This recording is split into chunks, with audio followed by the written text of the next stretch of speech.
नमस्कार, आप देख रहे हैं फसल क्रांति और मैं हूं आपके साथ सोनम सिंह। भारत देश में कुछ सालों पहले ये माना जाता था कि पद्म पुरस्कार सिर्फ उन्हीं लोगों को मिलता है जो सत्ता के गलियारों में मशहूर होते हैं। लेकिन कुछ सालों से सिलसिला बदला है, जब आम आदमी भी देश के इन सर्वोच्च पुरस्कारों से नवाजे जा रहे हैं। वे नायक जो गुमनाम हैं, जिनकी कहानियां प्रेरित करती हैं, जो समाज सेवा और देश सेवा की सच्ची मिसाल है। आपको बता दें, राष्ट्रपति भवन में राष्ट्रपति के हाथों देश के चौथे सबसे बड़े नागरिक सम्मान पद्मश्री से देश के नायकों और नायिकाओं को नवाजी जा रही है। राष्ट्रपति भवन के रेड कॉर्पोरेट पर नंगे पांव बढ़ते कुछ बहुत ही साधारण से दिखने वाले लोग, लेकिन ये कोई साधारण शख्स नहीं, बल्कि असाधारण काम करने वाले शख्सियत है। आइए मिलवाते हैं पद्म पुरस्कार पाने वाले इन साधारण से हीरो से जो सबसे ज्यादा चर्चा में है। देश के चौथे सबसे बड़े नागरिक सम्मान पद्मश्री से राष्ट्रपति के हाथों से नवाजी जा रही लुंगी के अंदाज में लपेटी हुई सफेद धोती पहने हुए शख्स को देखिए। सफेद रंग का शर्ट और गले में लपेटा हुआ एक सफेद गमछा, पैरों में चप्पल तक नहीं, बिल्कुल नंगे पांव। हरे कल्ला हजब्बा कर्नाटक के रहने वाले हैं। इनका काम मंगलुरु की सड़कों पर टोकरी में संतरा रखकर घूम घूम कर बेचने का है। पढ़ाई के नाम पर काला अक्षर भैंस बराबर, यानी पूरी तरह अनपढ़। दक्षिण कन्नड़ जिला के जिस गांव में वो पैदा हुए, वहां स्कूल नहीं था, इसलिए पढ़ नहीं पाए। आपको बताना चाहेंगे कि कर्नाटक में मंगलुरु के रहने वाले 68 वर्षीय फल विक्रेता हरे कल्ला हजब्बा ने 150 रुपये प्रतिदिन की कमाई से एक प्राइमरी स्कूल को बनाया है। इस बेहतर काम के लिए राष्ट्रपति रामनाथ कोविंद ने उन्हें भारत के चौथे सर्वोच्च नागरिक पुरस्कार पद्मश्री से सम्मानित किया। हर केला के दिमाग में कहां से आया स्कूल बनाने का ख्याल? इस पर हर केला कहते हैं कि कई साल पहले जब एक विदेशी पर्यटक ने उनसे अंग्रेजी में एक संतरे की कीमत पूछी तो उन्हें समझ में नहीं आया कि पर्यटक ने उनसे क्या कहा। इस पर हर केला को शर्मिंदगी का एहसास हुआ। हर केला को किसी भी प्रकार की शिक्षा नहीं मिली थी। हर केला ने ठान लिया कि अब इस वजह से गांव का कोई भी बच्चा अशिक्षित नहीं रहेगा। संतरा बेचकर पाई पाई जुटाए पैसों से उन्होंने गाँव में स्कूल खोला। यह स्कूल हजब्बा आवारा शैल यानी हजब्बा का स्कूल नाम से जाना जाता है। यह है दूसरी शख्सियत जिनकी उम्र 72 साल है। बदन पर मानो कपड़े के नाम पर जैसे कोई चादर लपेट ली हो। पैरों में कोई चप्पल नहीं, नंगे पैर, गले में आदिवासी गहने। सम्मान में प्रधानमंत्री नरेंद्र मोदी और गृह मंत्री अमित शाह हाथ जोड़े अभिवादन कर रहे हैं। इनका नाम है तुलसी गौड़ा। तुलसी गौड़ा जी को अपने गांव में एक पर्यावरण योद्धा जिन्हें इनसाइक्लोपीडिया ऑफ फॉरेस्ट के नाम से जाना जाता है।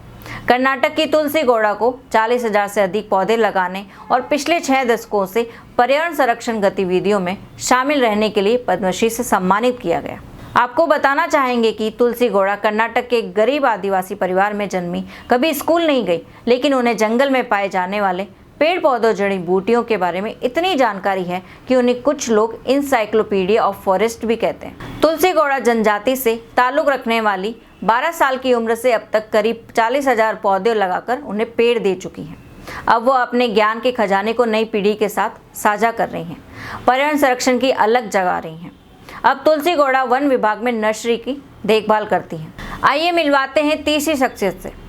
राष्ट्रपति रामनाथ कोविंद के हाथों से चौथा सबसे बड़ा नागरिक सम्मान पद्मश्री लेते हुए साधारण लाल साड़ी में नंगे पांव हुए साधारण दिखने वाली महिला, जिसका नाम है राहीबाई सोमा पोपरे।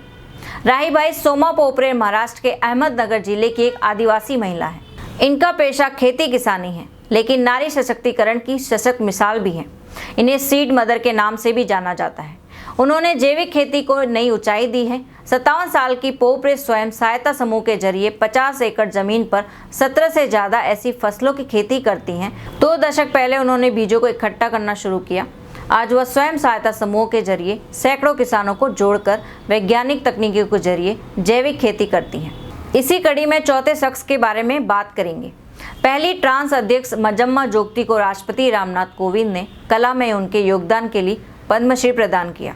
राष्ट्रपति भवन में आयोजित समारोह का एक वीडियो वायरल हो रहा है। वीडियो वायरल में मंजम्मा जोगती राष्ट्रपति रामनाथ कोविंद को आशीर्वाद देते हुए नजर आ रही हैं। मंजम्मा जोगती का एक लोक नृत्यांगना है। मंजम्मा जोगती ने जोगती नृत्य और जनपद गीतों को सहित कई कला रूपों में महारत हासिल की है। जोगती को देवी देवताओं की स्तुति में कन्नड़ में मंत्र मुग्ध करने वाले सोनेट गानों के लिए भी जाना जाता है। कर्नाटक में बेल्लारी के पास एक गांव में मंजुनाथ शेट्टी के रूप में जन्मी मंजम्मा जोगती की पहचान बचपन से ही एक महिला के रूप में रही है।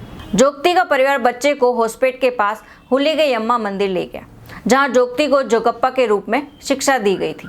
जोगप्पा ट्रांसपर्सन का एक समुदाय है जो खुद को देवी रेणुका यलम्मा की सेवा के लिए समर्पित करते हैं। लोक कथाओं के अनुसार जोगप्पा समुदाय के सदस्यों को देवी से विवाहित माना जाता है। आपको बता दें, इस साल 119 हस्तियों को पद्म पुरस्कारों से सम्मानित किया गया। इस बार 7 हस्तियों को पद्म विभूषण, 10 को पद्म भूषण और 102 को पद्मश्री अवार्ड से सम्मानित किया गया। आज के लिए बस इतना ही। आगे हम ऐसे आपको और भी अपडेट्स देते रहेंगे। तब तक के लिए बने रहें हमारे साथ और देखते रहिए फसल क्रांति। आप हमारी वेबसाइट www.fasalkranti.in पर कृषि से संबंधित और अधिक जानकारी प्राप्त कर सकते हैं। धन्यवाद।